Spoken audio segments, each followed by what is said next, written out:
Omar Harfouch a fait parler de lui ces dernières semaines suite à son rachat du magazine Entrevue, sorti le 1er décembre. Ce 12 décembre, c'est à la Commission européenne de Bruxelles que l'homme d'affaires et pianiste-compositeur a donné un concert, sous le parrainage du commissaire européen Olivier Varhelyi, pour jouer sa nouvelle composition Pieces Hope. La suite après la publicité événement mardi 12 décembre, au soir, à la Commission européenne de Bruxelles. Omar Harfouch, qui a fait parler de lui ces dernières semaines suite à son rachat du magazine Entrevue, a montré qu'il avait plusieurs cordes à son arc. Alors qu'il a totalement transformé ce mensuel en profondeur, changement radical, tant sur la forme que sur le fond, ainsi qu'une vraie montée en gamme, c'est au Sénat, avec de nombreuses personnalités, qu'il a organisé la soirée de lancement.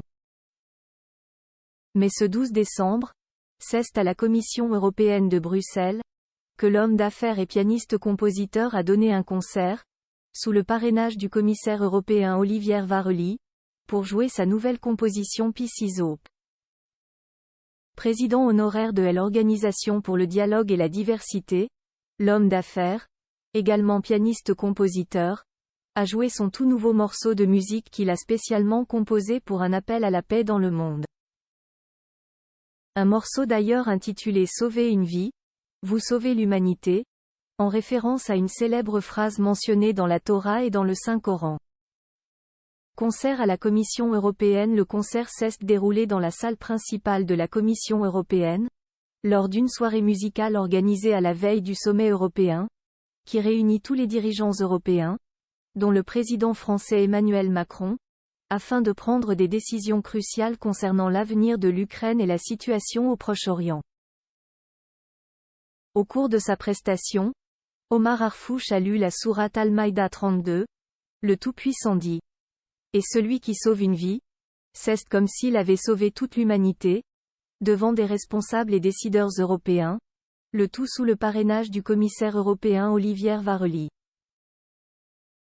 Durant la lecture de cette sourate, le public avait le visage surpris en entendant le Saint-Coran, qui pour la première fois était lu à l'intérieur du bâtiment de la Commission européenne. Très impliqué dans son combat pour la paix, Omar Harfouch a demandé aux responsables politiques de lui promettre une chose, qu'ils sauveraient chacun une vie après avoir entendu sa musique, composée pour l'occasion. La nouvelle œuvre musicale du compositeur comportait deux parties symbolisant les divisions du monde actuel. La première, qui raconte une vie pleine et heureuse, remplie d'amour et de tolérance. La seconde, qui fait état d'une vie de tristesse, de destruction, de peur, de perte de sécurité et d'espoir. Et qui pose à tous une question cruciale. Dans quel monde veut-on vivre? Le premier ou le second? Standing ovation pour Omar Harfouch dès la fin de la première partie, joué au piano avec l'orchestre.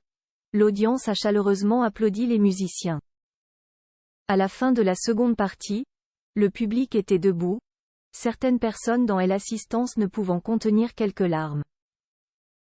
Le succès a été tel qu'Omar Harfouch et son orchestre ont été immédiatement sollicités par les ambassadeurs présents dans la salle pour jouer cette composition dans toutes les villes européennes.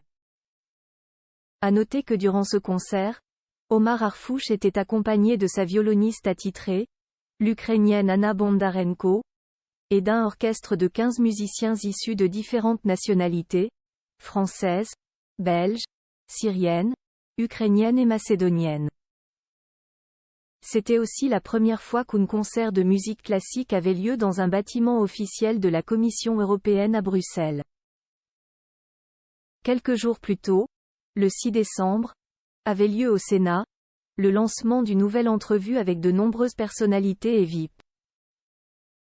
Omar Harfouch, au bras de sa femme Yulia, a eu le plaisir d'être entouré de Laurent Baffy, Bertrand Deckers, Thibaut Vézirian, Gilles Verdez et sa femme Fatou, Nathalie Goulet.